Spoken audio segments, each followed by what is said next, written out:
Healing does not mean not having feelings. Growing and changing and healing and becoming your most intentional self does not mean never experiencing pain or heartache or irritation. It doesn't mean staying centered and grounded and living in good vibes only all the time, because that's just not how the world works. It's certainly not how brains work. Instead, healing to me means learning and knowing and coming to believe that you, yes, you, have the power to come back to center within yourself, for yourself, regardless of what happens.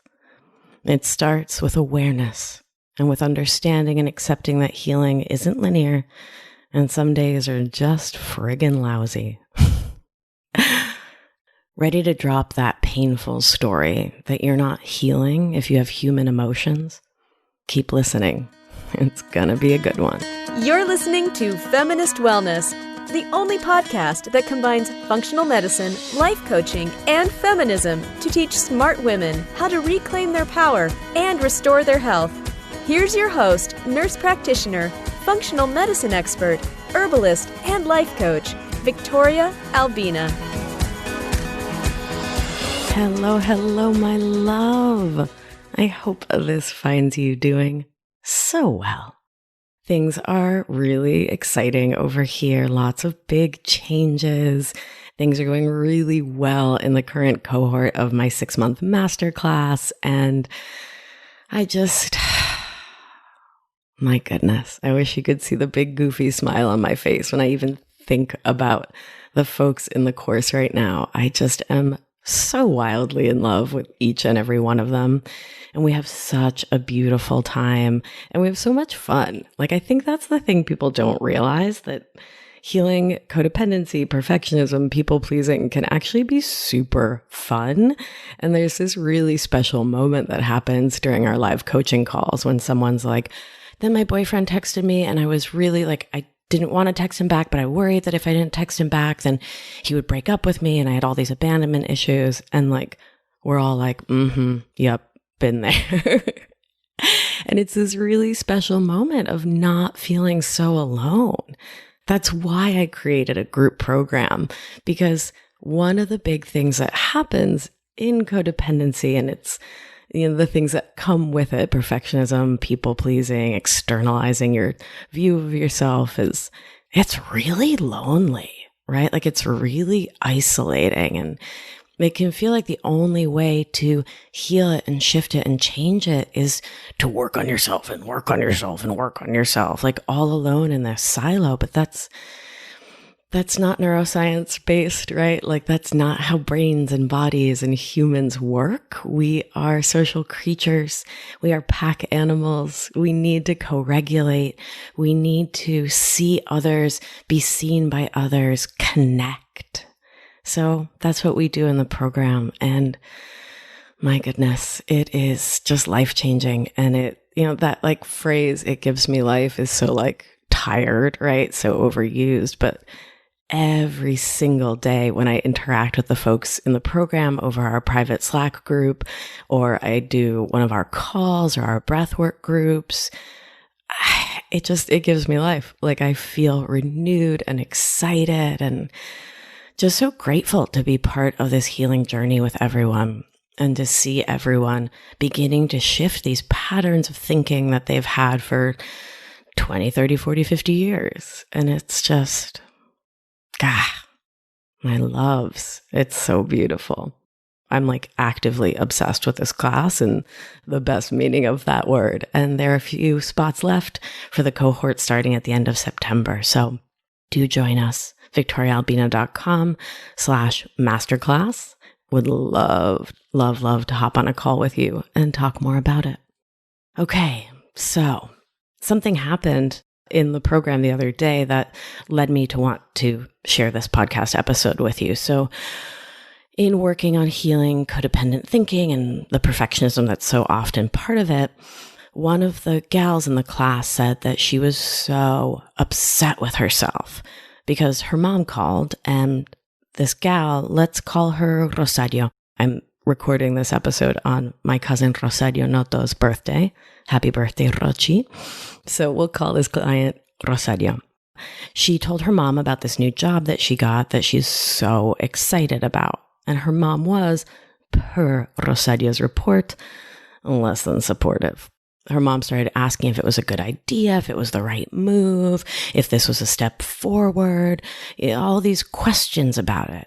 When Rosario just really wanted something different from her mom. She wanted her mom to be supportive and hadn't communicated that directly. And Rosario also shared that her mom's tone wasn't working for her. And we talk a lot about tone in the program because it's an important nervous system thing.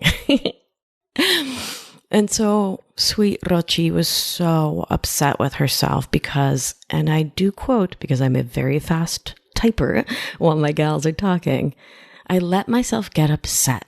And I'm so upset actually about that because I was healing and learning to manage my mind and to not get all codependent with her. And I totally didn't do that on the phone. I totally went into my own patterns and I'm so upset with myself. My beautiful, beloved nerds. I hear about this kind of experience so often of you, me, us having what studies call human feelings. And then we have the feeling and we beat ourselves up for being the human with the feelings that you're working so hard to become. And I think that this framework of, I'm so upset that I stepped back into a pattern that I have had for the last 30 years, comes from this belief, this false story that when you're healed or healing or doing whatever spiritual, mental, or other work on yourself for your own growth, you should be impervious to human emotions. And in this ironic turn of things, that framework, that story that you should not have your feels actually leads to so much unnecessary feels, self-flagellation, when it turns out that, in fact, no number of green juices, amazing herbal potions, voyages with the grandmother plant, breathwork sessions, or daily future self or thought work practices you complete will leave you a person who doesn't have human emotions, human experiences on this complex planet in this fascinating time. And so I wanted to dedicate a whole show to this because it's so important. What I support my clients in doing, what I think one of the most vital practices is to learn to see your own mind, not to judge your mind, not to criticize your thoughts and your feelings, but rather to be your own watcher, to raise your awareness of your habitual thoughts so you can decide if you want to keep those thoughts and the feelings they're creating, if they serve you and the collective wellness. My darling, let this one sink in. Healing isn't linear. There's not like a direct path to a blissful Zen state and then you're like, done.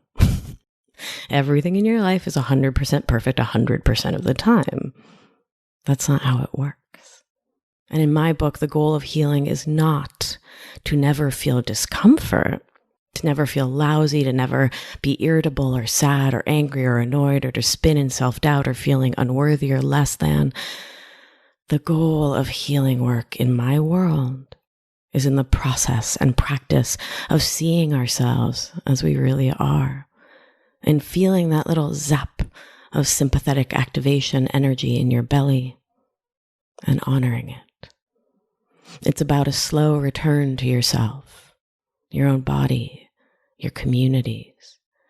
It's in feeling your irritability start to wind up like a clock and to notice it when it's a level 1 before you get to like a 12 out of 10 and rip your partner's head off over something silly.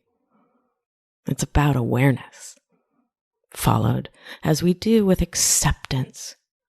And finally, the most important action, coming back to ourselves with compassion, love, and care always. It is not about embodying or working towards another perfectionist thought fantasy about feeling 110% perfect and amazing and always awesome all the time. I mean, that's just not what being a human is. It's not how human brains and bodies work. This work, the work I support my clients to do, the work I do on myself each and every day, it's about feeling your feelings, but like truly feeling them, recognizing where they live in your body and honoring them. Learning to say, I think I'm getting a little upset right now. I'm going to take a break. Or I'm feeling annoyed and I think it may be because I just need some alone time. I'll holler at you in an hour. Or, babe, I'm feeling sad. Will you hold me? Versus stuffing it down. It's about feeling it all, loving it all, sitting with the discomfort just a little more each time it arises, and learning to accept that being human comes with suffering. Recognizing there is no yin without the yang, no light without the dark, no stepping into your brightest light without getting to know your shadow. No happy times if you don't let yourself feel the crappiness and suckiness and yuckers of life, which is totally not pleasant or comfortable, but is so necessary.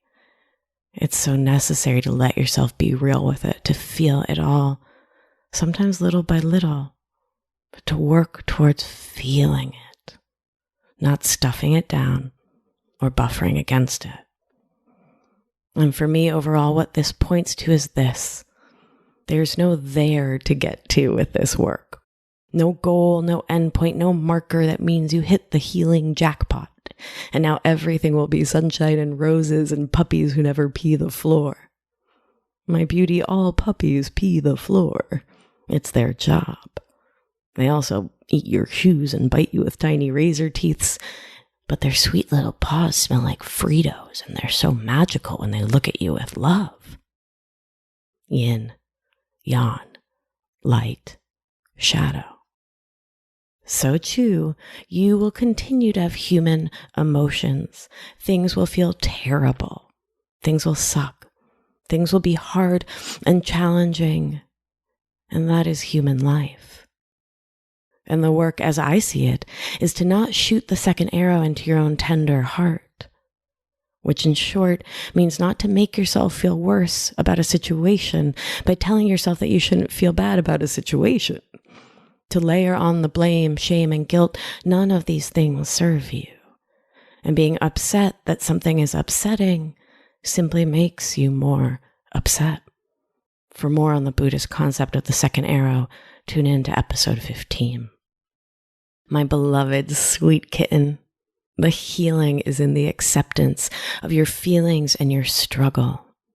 And please note, acceptance doesn't mean to condone or approve of anyone else's behaviors, of challenging situations, systemic oppression, or whatever else may be weighing on your tenderness, but rather to quit pushing against the lifiness of life, because that is a healing act in and of itself.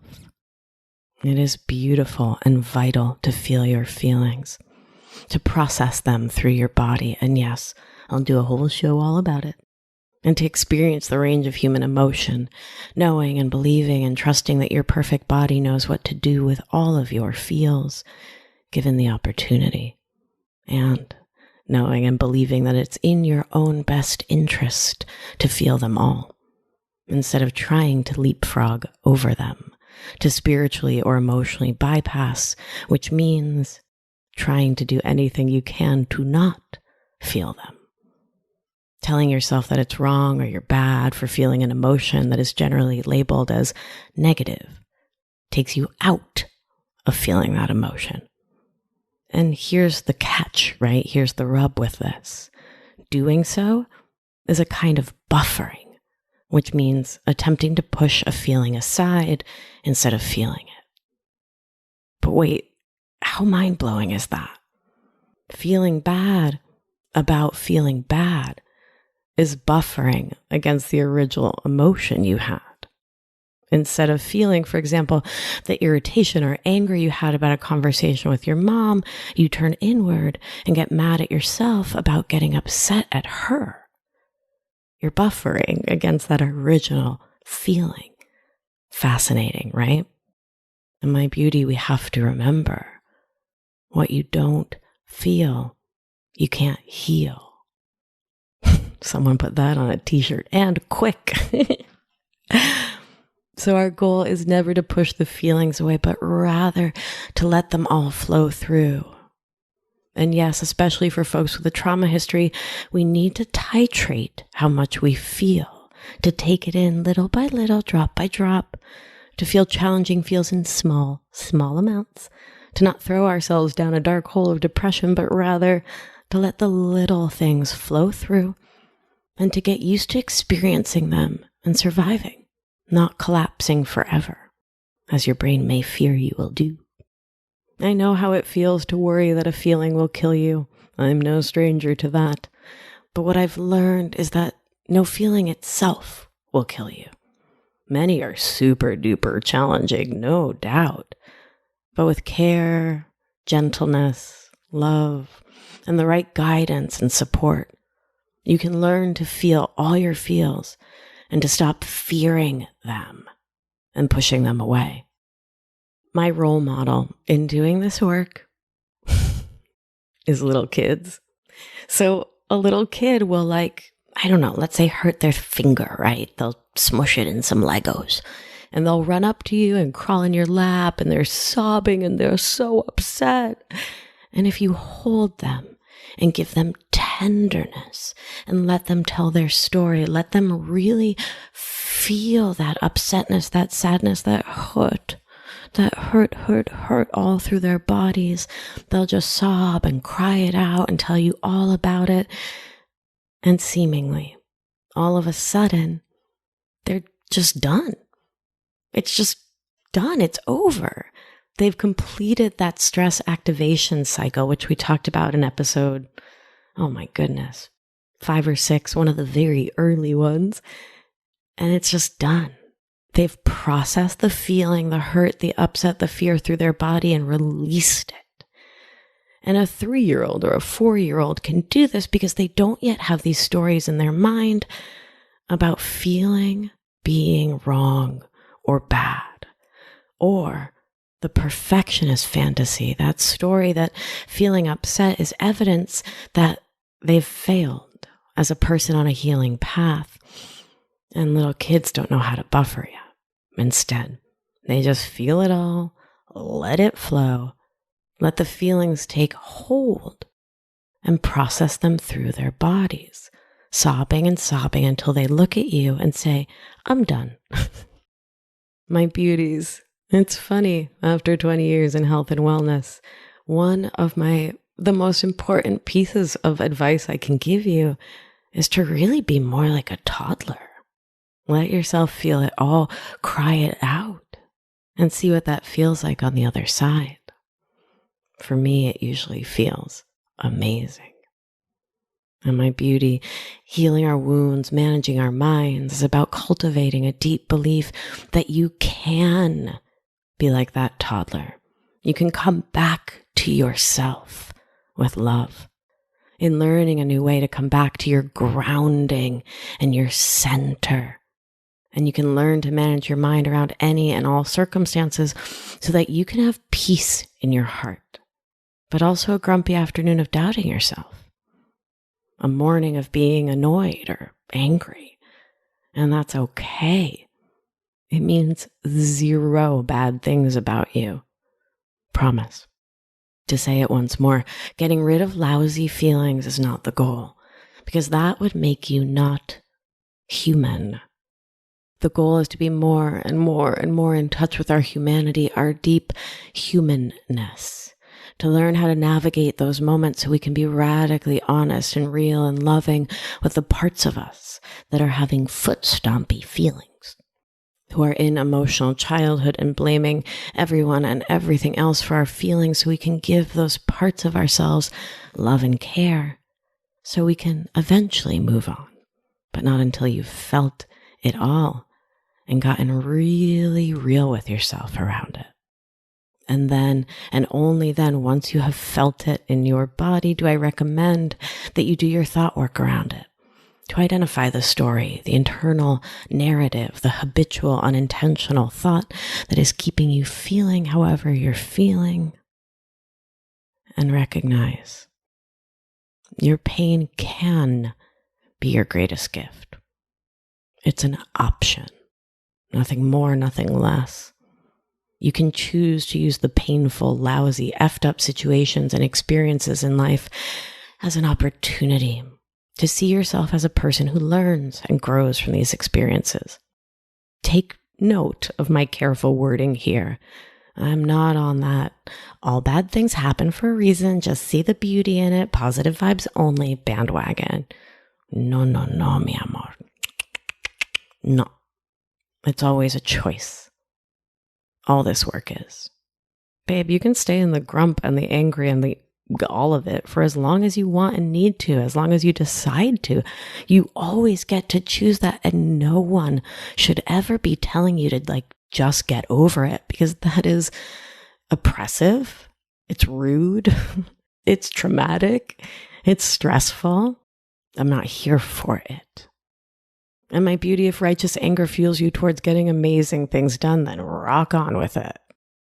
For me, these days, feeling the anger, processing it through my body, and then deciding to shift from anger as motivation to self-love or love for community, love for vulnerable populations, love for the earth, whatever it is. That love as motivation has always been a more sustainable fuel for me in the long run. But you always get to do you, my perfect one. You just get to be real about what your thoughts and your feelings are creating in your life, and to love yourself throughout the way. The point here is this: the more you come back to yourself, the more often you're able to get into alignment with yourself, to support yourself, to right the boat when you start to tip over. Every time you do that, you're opening up space in your heart for curiosity, to ask yourself, why? Why am I thinking this? Why am I feeling this? What is happening in the truest, deepest recesses of my heart? And to come back to yourself and your unending capacity to ground yourself in yourself, in just how strong you are to have survived and thrived through all you've been through. To give yourself love and care, and to ask for co-regulation, to ask for support from others, from the earth, from the plants and animals around you, even if it's through a Zoom screen these days, as a way to support your beautiful nervous system, to support your healing by coming back to you. My beauty, it's not about not having the blip. It's about recognizing that life is so blip-filled and accepting that, moving with that, not against it, not fighting it, but rather embracing it and remembering how strong and powerful you are and just how far you've come. The other day, a member of the family in my program, Overcoming Codependency, shared this. She writes, "So I just got a really lovely and very polite, nice job rejection email for one of the positions I was so excited about. For the first time in a really long time, I'm not making it mean anything about me. It just wasn't the right fit, and someone else had the experience that they were seeking for that job. The end." I'm not sitting around sulking or freaking out. I'm bummed, but not distraught. What a welcome change. And that is what I mean by coming back to your strong internal center. I'm bummed, but not distraught. I'm not making it mean anything about me. Have all the feelings about the thing, totally. Please, I implore thee to have the feelings as you are willing and able, and then to come back to yourself, to work it out through your body and come back to the stable center that is you. Having your own back for you, accepting the slings and arrows of this life because they're gonna keep coming. Have your own back and know in your heart that this, feeling the feels, coming back to yourself, accepting that whatever is happening, and coming to believe that you have the strength to support you through it all. This is you healing you. My beauties, I have so much more to say on this topic, so make sure you're subscribed to the show so you don't miss a thing. I hope this episode has been helpful for you, supportive, and supports you in recognizing that you are growing, you are healing, you are on your path, even when life gets challenging, especially then. I'm also so excited to tell you that there are a few spots remaining in the upcoming Masterclass program that starts September 28th. If you've been listening to the show, you've been hearing all about it. So head on over to victoriaalbina.com/masterclass. Read all about it. If it sounds like something you're interested in, if you're ready to overcome codependency, perfectionism, people pleasing, putting others ahead of yourself, if you're excited to learn how to communicate in a more loving way with yourself and the world, join us. It's such a blast. All right, my beauties, let's take a nice deep breath in. Long, slow out.